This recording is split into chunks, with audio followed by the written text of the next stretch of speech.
post online featuring grandparents lamenting about having to care for their grandkids. They were complaining about being asked to go to so many activities or having to pick up the kids or being forced to babysit, and I was shocked. My grandparents couldn't have been more opposite. For years, Grandma and Papa made such an effort to be in our lives. They spent hours driving, as she mentioned, to the suburbs of Chicago to visit us while we lived there, or meeting my parents halfway to pick us up and take us back to stay with them at their house. As kids, we asked to go see them so often that my parents finally just caved and said, we're moving to the same town. And from that day on, they were part of everything we did. Weekly dinners at the Pizza Hut buffet, watching Babes in Toyland while being allowed to eat as much popcorn as we wanted, summer nights riding go-karts around their house and then our property, and making s'mores. It was a childhood filled with happy memories, and Grandma and Papa were a part of all of them. And then we grew up, and life came at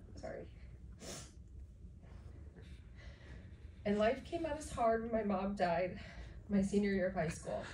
And a lot of things started to change. But one constant was that, as they always had, Grandma and Papa showed up. In 2014, I was a student at Purdue, and the rest of my family picked up and moved again back to Chicago. Grandma, Papa, and I were kind of the leftovers, still here in town. And we tried to maintain what we did as kids, meeting up as much as possible. They would come see me at school and hear about what I was doing. But 6 months later, Papa died. It was sudden, and it was shocking, and it was devastating. And Papa and Grandma became just Grandma. But from that tragedy, a new chapter began and led to my most treasured memories with Grandma. Because now, just with the two of us left in town, we started to get lunch once a week.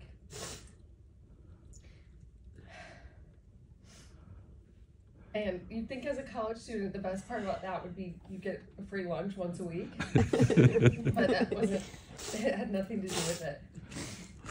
Over the next couple of years, we navigated grief and our new chapters together.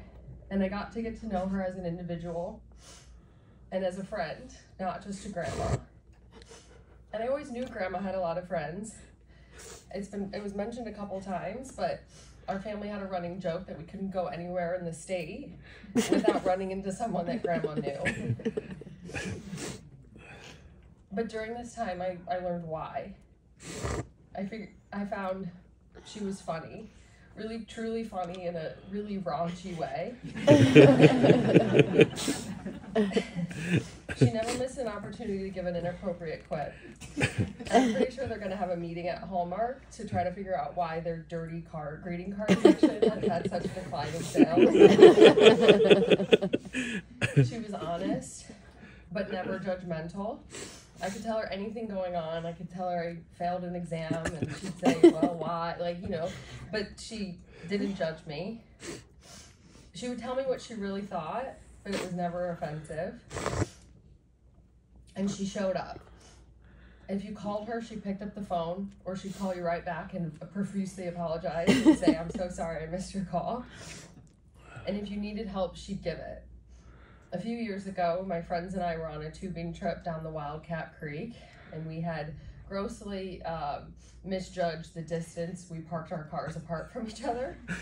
About 5 hours in, our coolers were empty. Most of our phones were dead, and we were only halfway to our ending point, and it started to torrential downpour. I had 5% battery left on my phone and had to act quick to figure out what we could do. And I knew right away who I could call. It was soaking wet. I stood on the side of a country road and explained my surroundings to Grandma, which are trees and a road. Right away she said, yeah, I think I know where you are. I'm on my way.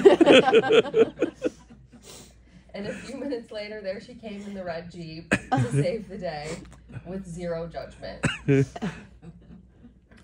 She was always down to try new things, a trait I admire and try to emulate. If there was a new restaurant in town, she was my first call to go with me to try it. And then she'd try anything on the menu She was never afraid. In fact, my siblings and I one time at Olive Garden got her to try something she'd never had, which was a tequila shot.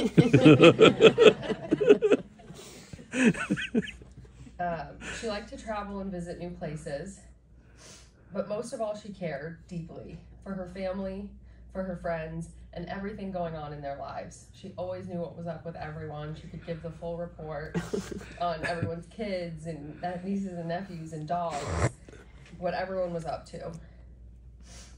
She always said she loved to just sit back and listen to us go back and forth. My family is loud, we get in a lot of heated discussions, and she said it was her favorite thing to just sit back and be a part of it.